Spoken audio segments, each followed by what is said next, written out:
Welcome back. A new show coming to the Marcus Center this week combines dance, music, and local activists to tell an important story. And I'm joined now by Jade Solomon Curtis, the star of Black Like Me. Thank you so much for being here. Thank you for having me. So we were talking a little bit about this over commercial break, and you guys are really exploring the N-word. I mean, this is a controversial word even among the Black community. There are people who are for it, people who are against it.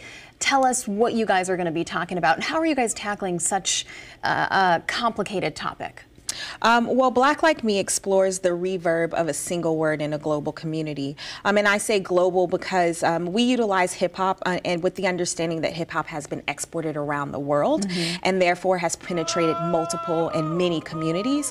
And we utilize 5 different narratives to serve as insertion points into the work.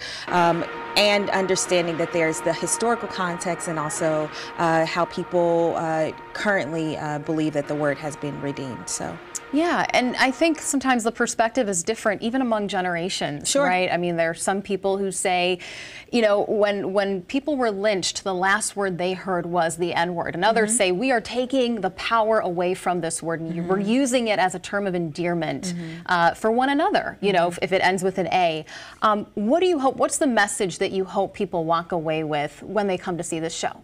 Well, I come from the perspective that the word cannot be transformed nor redeemed. It's a blood-soaked word, and it is full of a lot of negative things.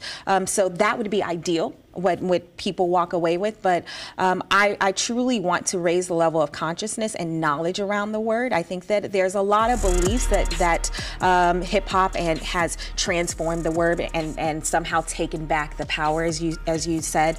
However, there's a lot of a lack of historical knowledge around that, and I think that stems with, you know, we have to educate people around the world, and hopefully once they get that knowledge, they can begin to think a little bit more critically about the language that they use. And there's also going to be a panel discussion, I understand, so people get to talk about their own experiences with the N-word. What have those discussions been like in previous shows? Extremely powerful.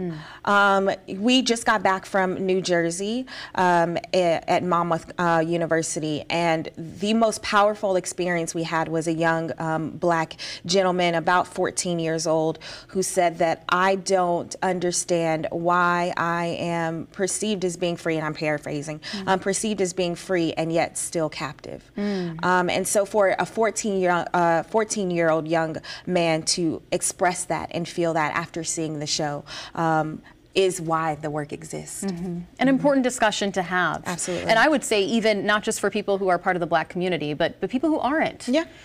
So for people who want to see this show, when can they check it out? The show is tomorrow at 7 p.m. And it will be at the Marcus Center here downtown. Thank you so much for joining us. Yes, thank you. Appreciate it.